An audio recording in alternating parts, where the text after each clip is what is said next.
So welcome back to the state management series. आज हम फिर से बात करेंगे नए टॉपिक नई बातचीत पे। आज हम बात करेंगे मेरे भाई शेयरिंग स्टेट बिटवीन कंपोनेंट्स। मतलब कि जब मल्टीपल कंपोनेंट्स होते हैं तो अगर एक दो कंपोनेंट्स हो, उन दोनों के बीच में आपको सेम स्टेट को शेयर करना है। मतलब कि जैसे मेरे पास अब दो कंपोनेंट है, कंपोनेंट 1 एंड कंपोनेंट 2। उन दोनों कंपोनेंट का काम है काउंटर्स को दिखाना। कंपोनेंट 1 के अंदर भी एक काउंटर है, कंपोनेंट 2 के अंदर भी एक काउंटर है। मैं चाहता हूं कि जब कंपोनेंट 1 पे जब इंक्रीमेंट हो तो ऑटोमेटिकली कंपोनेंट 2 पे भी इंक्रीमेंट हो जाना चाहिए, और अगर मैं कंपोनेंट 2 पे डिक्रीमेंट करूं तो कंपोनेंट 1 भी ऑटो डिक्रीमेंट हो जाना चाहिए। इसके लिए मुझे करना क्या पड़ेगा, इन दोनों कंपोनेंट्स को सेम स्टेट मुझे पास करनी पड़ेगी। बस यही आज का टॉपिक है। छोटा है, आसान है, इजी टू अंडरस्टैंड है। स्टेट के अंदर हम कैसे सेम कंपोनेंट्स को सेम स्टेट पास कर सकते हैं so that we can work on sharing state between components. Okay, तो sometimes you want the state of two components to always change together. To do it, remove state from both of them, move it to their closest common parent, and then pass it down to them via props. This is known as lifting state up, and it's one of the most common things you will do writing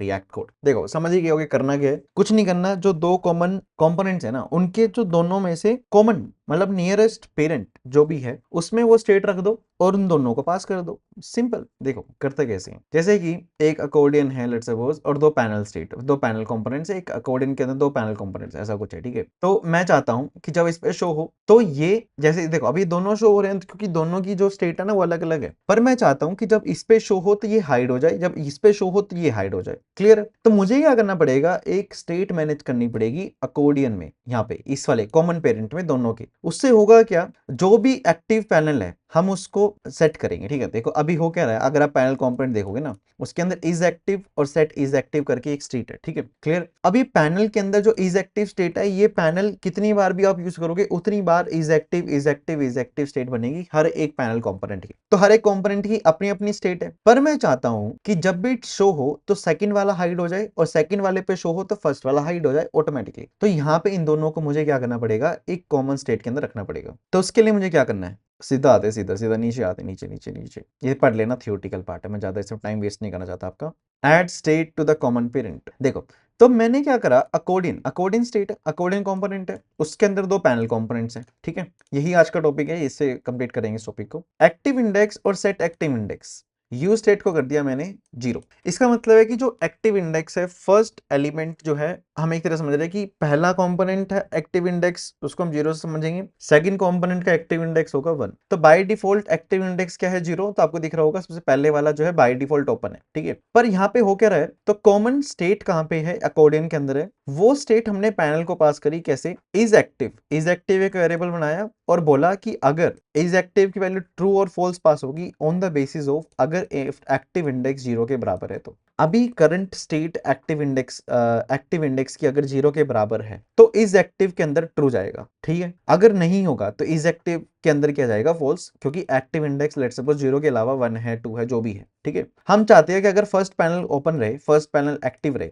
show रहे, मतलब तो is active true होना चाहिए। वो true होगा on the basis of active index अगर zero है तो। क्लियर है? अगर ये जीरो हुआ तभी होगा। अगर मैं पैनल कंपोनेंट में जाता हूं, ये रहा मेरा पैनल कंपोनेंट, इसके अंदर ये इज एक्टिव है, इज एक्टिव के अंदर वैल्यू आ रही है। तो ऑन द बेसिस ऑफ, देखो इज एक्टिव के बेसिस पे हम चिल्ड्रन टैग दिखा रहे हैं, मतलब कि सॉरी जो भी चिल्ड्रन डेटा है ना, मतलब कि ये with the population of show about this this this, ये हमने चिल्ड्रन के अंदर ले लिया। तो अगर इज एक्टिव होगा तो चिल्ड्रन दिखेगा, अगर इज एक्टिव फॉल्स होगा तो क्या दिखेगा, बटन दिखेगा जिसके अंदर क्या लिखा होगा, शो। अब शो वाले के अंदर हो क्या रहा है, एक फंक्शन पास किया गया। देखो ऑन शो पे क्या करा, एक फंक्शन पास कर दिया पूरा का पूरा। मतलब अगर ये फंक्शन चलता है तो ये क्या करेगा, ये फंक्शन एक्टिव इंडेक्स को अपडेट कर देगा जीरो के साथ। क्लियर है? ये क्या करेगा, एक्टिव इंडेक्स को अपडेट कर देगा जीरो के साथ। तो अगर मेरे पास जब ये शो पे जो ये चलेगा तो एक्टिव इंडेक्स जीरो हो जाएगा और इज एक्टिव जीरो के साथ मैच हो जाएगा, तो ये वाला शो हो जाएगा। और सेकंड वाले पैनल के अंदर क्या है, इज एक्टिव चेक हो रहा है 1 के साथ, तो जब ये जीरो हो गया तो ये इसके साथ मैच नहीं कर रहा, तो इसके लिए फॉल्स जाएगा। तो एक टाइम पे एक ही तो या तो जीरो होगा या तो 1 होगा।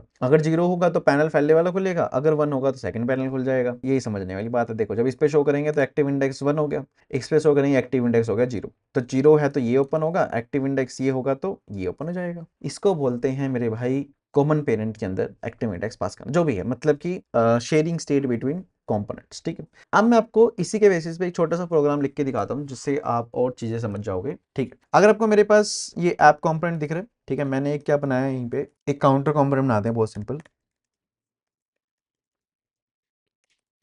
तो काउंटर के अंदर सिंपली क्या आएगा, वैल्यू आएगी, 3 वैल्यू आएंगी। ठीक है, वैल्यू करना, काउंटर की वैल्यू क्या है, और हम चाहते हैं कि एक साथ अपडेट हो। ठीक है, तो काउंटर की वैल्यू आएगी कि काउंटर कौन सा दिखाना है, साथ में आएगा इंक्रीमेंट और डिक्रीमेंट। इंक्रीमेंट फंक्शन आएंगे और साथ में आएंगे डिक्रीमेंट फंक्शन। ठीक है,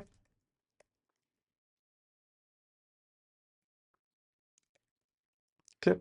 तो काउंटर कंपोनेंट में 3 चीजें आने वाले, दैट इज एक तो वैल्यू, एक आएगा इंक्रीमेंट फंक्शन, एक आएगा डिक्रीमेंट फंक्शन। ठीक है, तो हम क्या करेंगे, रिटर्न करने वाले हैं एक h1 टैग जिसके अंदर कर्ली ब्रेसेस के अंदर जाएगा वैल्यू, और हम इसको अब डिफ टैग के अंदर ले लेंगे भाई, और साथ में डालेंगे बटन जिसमें होगा इंक्रीमेंट और एक होगा डिक्रीमेंट। अब ऑन क्लिक पे होगा क्या, इंक्रीमेंट फंक्शन आएगा एक जिससे इंक्रीमेंट होने वाला है, तो ऑन क्लिक पे हम सिंपली इंक्रीमेंट फंक्शन चलाने वाले हैं। Same with decrement, on click पे कौन सा फंक्शन चलेगा, एक डिक्रीमेंट फंक्शन आएगा ऊपर से, हमें वो ऐप कंपोनेंट भेजेगा। ठीक है, ये चीजें नहीं समझ आ रही बिकॉज, अगर आपको नहीं समझ आ रही बिकॉज हम बहुत आगे पहुंच चुके हैं स्टेट की सीरीज के अंदर। I will say go back, जाइए और अंडरस्टैंड करिए मेरी सीरीज को स्टार्टिंग से लेकर एंड तक, अगर आपको समझ रहा है तो। अगर आपको यहाँ तक समझ आ रहा है इट मीन्स आपको अब वो चीज आती होगी। ठीक है, तो फंक्शन काउंटर है, हम क्या करेंगे, काउंटर कंपोनेंट को यहाँ पे यूज कर रहे हैं। ठीक है, और ऐसे ही सेम मैं 2 बार यूज करूँ, 3 बार यूज करूँ, it's up to you. Okay, और ऐप कंपोनेंट में हम क्या कर लेंगे, एक स्टेट बना लेंगे, current counter set current counter. ठीक है, और यूज स्टेट कर देंगे हम 0, कि करंट काउंटर क्या है, 0, और काउंटर के अंदर मैं भेज दूंगा first thing that is value, और वैल्यू क्या होगी यहाँ पे करंट काउंटर की, एंड देन इंक्रीमेंट फंक्शन भेजना है मुझे। अब मैं यहाँ पे एक फंक्शन बना लेता हूँ